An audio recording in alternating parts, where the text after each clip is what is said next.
Hello，大家好。这个假期出去串门的时候呢，很幸运地发现了这棵侧柏。侧柏这个植物呢，相信很多朋友都十分熟悉。当然，我这棵的形态非常的一般了。其实侧柏这个植物呢，它是我国最常见的观赏树种之一。那么这个植物呢，它有很多的优点，它非常的耐寒，对生长环境的适应性很强，而且十分长寿。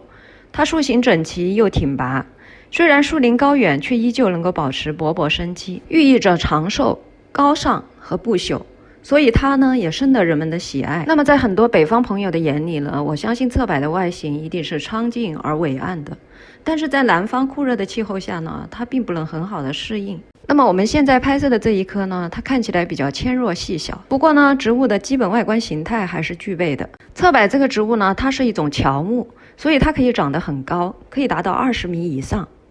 它的树皮呢长得比较的薄，外观呢呈灰褐色。树皮的话呢，很容易纵裂，呈条片状。这个植物它的枝条呢，常常是向上或斜上伸展。树龄比较小的幼树呢，它的树冠常呈卵状尖塔形；那么老树的话呢，则呈广圆形。所以我们通常看到的园林种植的侧柏，常常是树龄不太大的小树，树形呢一般都是宝塔形。这个植物呢，它长满林叶的小枝其实非常的有特色，它们常常生长和排列在同一个平面上。看上去呢，是一片片扁平的枝叶排成若干个平面的样子，所以这个植物呢，我们也叫它扁柏。它的叶子呢，长得非常的细小，如同鱼的鳞片，层层套叠。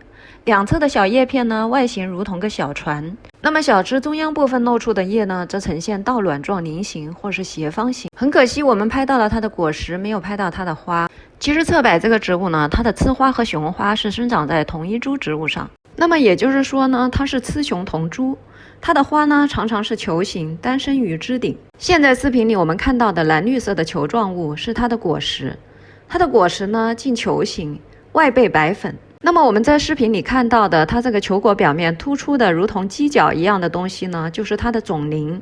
侧柏的果实呢，一般有4对种鳞。这个种鳞，它通俗的来说呢，就是它用于着生种子的鳞片。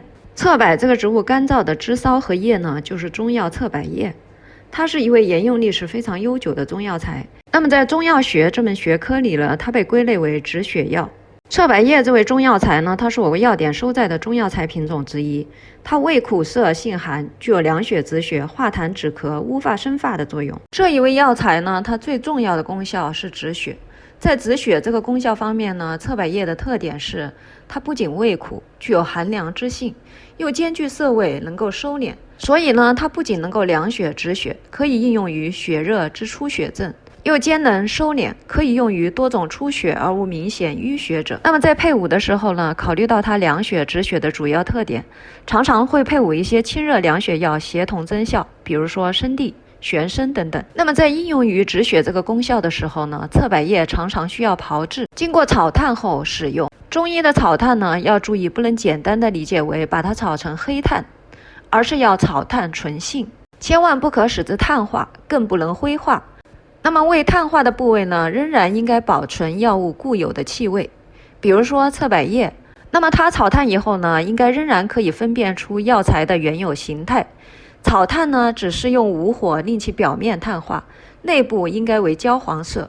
把它折断的话呢，应该要看到断面焦黄而保有香气。那么这个做法呢，就叫做炒炭纯性。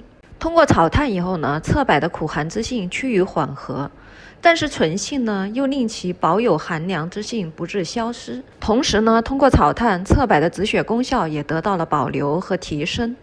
所以这个炒炭纯性在实际应用中是非常值得关注的。除了止血这个重要的功效之外呢，侧柏叶还能够清热化痰止咳，可以应用于肺热咳嗽痰稠。当应用于这个功效的时候呢，我们需要用到生侧柏叶的苦寒之性。那么在这个情况下呢，我们就不能炒炭，也就是说用侧柏炭是不合适的。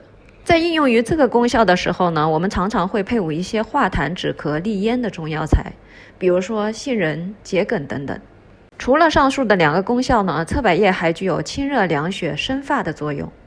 它这个功效呢，常常被应用于肝肾不足、血虚风燥所致的脂溢性脱发。在这个情况下呢，它常常需要与一些滋补肝肾的中药材配伍同用，比如说女贞子、墨旱莲等等。今天我给大家介绍了侧柏和侧柏叶，感谢大家观看，别忘了关注和点赞哦。